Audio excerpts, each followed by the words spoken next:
What happened on the Sunday was that the latest episode of Doctor Who released, um, and it was a pretty exciting episode and a pretty good episode. Honestly, I enjoyed it. It was probably one of the best episodes of the era. Like people haven't in particularly enjoyed the current era of it at the moment, just because of the writing um and so on and so forth. And honestly, I will say it hasn't been my favorite either. I haven't quite found it as bad as maybe some people have said, but there is certainly I do see the points that they bring up, and it honestly doesn't affect me too much. So I still enjoyed it.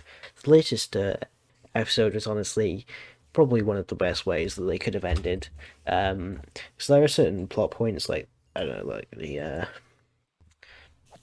it's all the timeless child and the division and all this kind of stuff that just wasn't brought up.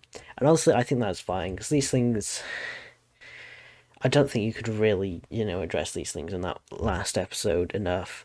And they're at a decent enough point that it kind of adds, but you don't really need to, add too much more to that sort of plotline, story point, or whatever. The fact he didn't address those things is pretty fine. Dan as a companion was honestly, I'm not sure how much more of a companion he was than Vinda. you know, I mean, other than the fact that he had adventures off screen with the Doctor and Yaz, he probably got just as much screen time as characters like Vinda, honestly, which is a little disappointing. The fact that they called him a companion, and honestly, I would have been.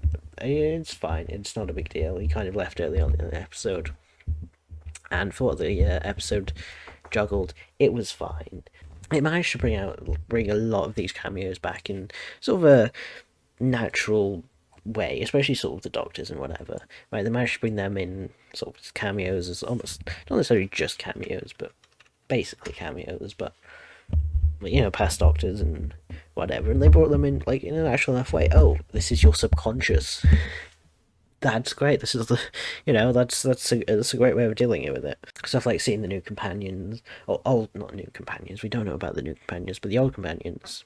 They handled them pretty well. Honestly, it was a great way to sort of end it. There were certain things. It was like, yeah, was that a bit too short? Like there were certain things. It was constantly there were so many plot points, and like the Daleks. Did the Daleks really need to be in it? Like you could have had Daleks. The Daleks could have been completely filled by the Cybermen, which would have made much more sense. And there were Cybermen in it, but they decided to add the Daleks as well. It was fine, but they didn't really serve enough of a purpose that I wouldn't have tried to put them in there. Like, everything else was great. The Master was great. He so many different versions, almost in a sense, of the Master. Seeing Sasha play those, it was brilliant. They were great little funny scenes. Didn't feel too rushed in a sense, but also it feels like we didn't have enough time in each scene to a degree. There were scenes where it did kind of just slow down the story a bit, take a bit of a break rather than just constantly going from one thing to the next, to the next, to the next kind of a thing. And I enjoyed that. It was kind of like it didn't feel rushed. It didn't feel like perfectly paced.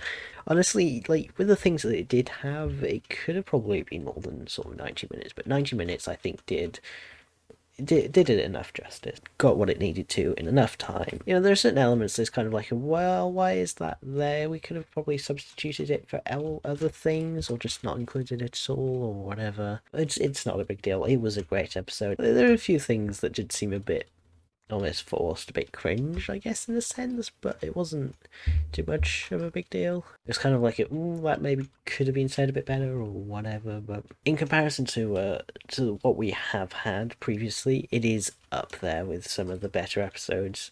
The plot was a little bit like up there and out there that it was a bit like, whoa, okay, what's happening? Is this what what is the actual plot itself? But it wasn't particularly too hard that you got the sense of the plot, and I think most people just wanted a fun episode out of it rather than a really serious, really great masterpiece.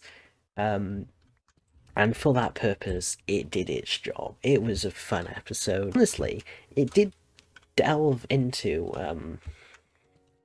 like the power of the Doctor, sort of it did deserve its name, right? The power of the Doctor seems such generic title and whatever. Just hearing it like that, but knowing what the episode is about and knowing how everything played out, it makes so much sense why it's called that. It did very much have those sort of themes, I guess, of like, looking back into the Doctor itself, which is where you sort of got these sort of cameos in and old sort of things, as well as having that, classic, the sort of Cybermen, baddies, master, kind of an episode on top of that as well. And episode was almost written at a point where who knew if Doctor Who were to return, and I think it makes sense for what is in there. I sort of looking back on the Doctor as a character and just seeing sort of these lots of different things and exploring sort of almost regeneration on a sort of a subconscious level, I guess, like for the Doctor and whatever, was a really interesting little thing, and I think it definitely deserved what the title, The Power of the Doctor. There's probably maybe better titles out there, but it's very few, I'd say. Unlike certain sort of episodes, like the last one, Legend of the Seed House, was a little bit meh, and like the whole season as a whole wasn't perhaps the best of the best, like best of Doctor Who, I guess. But like, well, the past season was probably the best of the latest era, but the whole era probably wasn't the best of Doctor Who.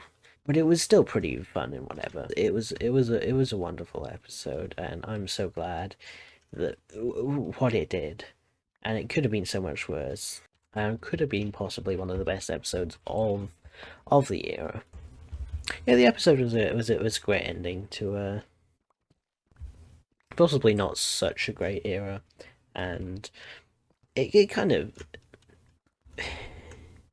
it sort of sums up how perhaps like the best bits of that era, like in a good way, and would have been like and is a good ending. But basically, we can start talking about the next era or whatever, which is really exciting because, well, we've got whole new actors. We've got probably like 3 specials next year. We've got Russell T Davies returning. We've got probably old classic villains returning. Maybe, who knows? You've got the next Doctor, and we finally got to see for almost basically official confirmation that David Tennant is the next Doctor. So he's not just playing like a past version of himself. He's actually playing the next Doctor. So Jodie Whittaker is regenerated into David Tennant, which, sorry, spoilers. Maybe should have.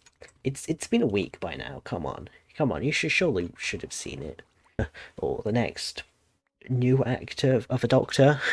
It's technically the 15th Doctor, which sounds weird to say, but they are calling David Tennant officially the 14th Doctor. So it's actually Shruti Gatwa, which is a pretty well known actor, shall we say, and they're bringing it to Disney Plus and whatever. And I think this could be just what Doctor Who needed, honestly.